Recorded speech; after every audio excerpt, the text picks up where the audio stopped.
naifahamu kweli naye kweli taweka huru. Hakuna.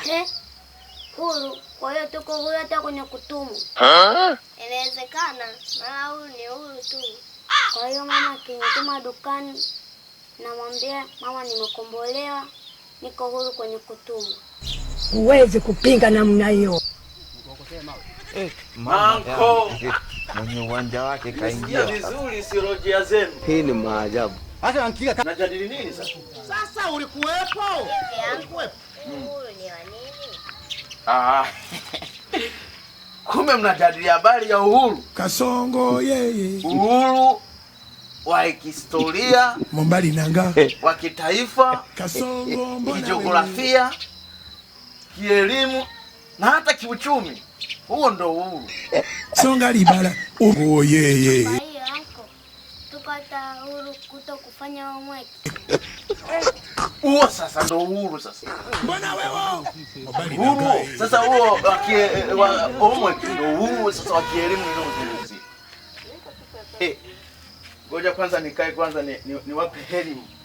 Nikokotee mawe. Wape darasa. Taandika hapa.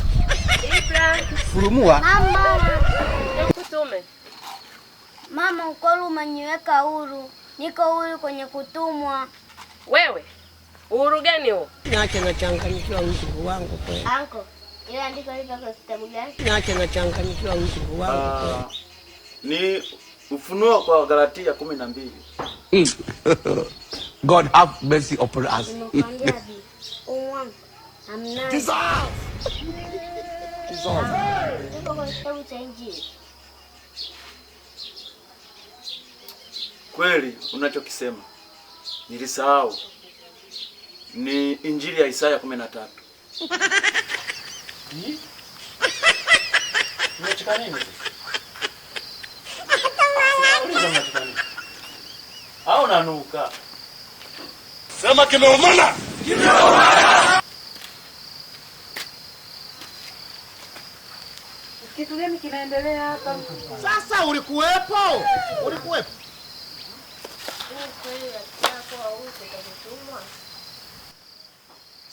Sasa ina maana mimi nilivyowaambia mkuniamini. Sijawaelekeza kila kitu.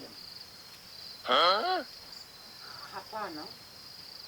Uhuru huu unaozungumziwa hata katika Biblia, katika kitabu cha Injili ya Yohana sura ya 8 mstari wa 32. Neno linasema kwamba kweli itatuweka huru mbali na dhambi. Kwa hiyo uhuru uliozungumziwa hapa ni kwamba kuwa huru mbali na dhambi, uoga, ukaidi, kiburi na mambo mengine ambayo hayampendezi Mungu.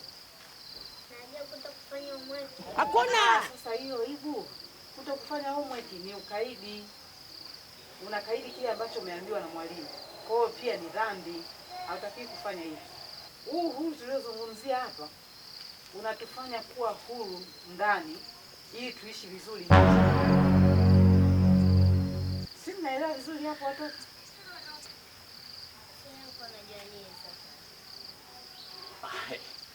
Wewe unafikiri mimi nilikuwa sijui?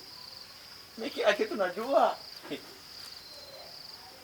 nimejivaya tu kuwateka tu akili zenu. Nyie si watoto. Tunazungumzia hapa ni uhuru ambao kufanyi wewe kukwepa majukumu yako. Mama yangu. Game over. Shuleni unatakiwa kuyatekeleza, majukumu yako ya nyumbani kaingia sasa na mahali pengine panapokuhusu. Mnaelewa? Nimeelewa. Lakini ingekuwa vizuri ingekuwa kutokufanya homework.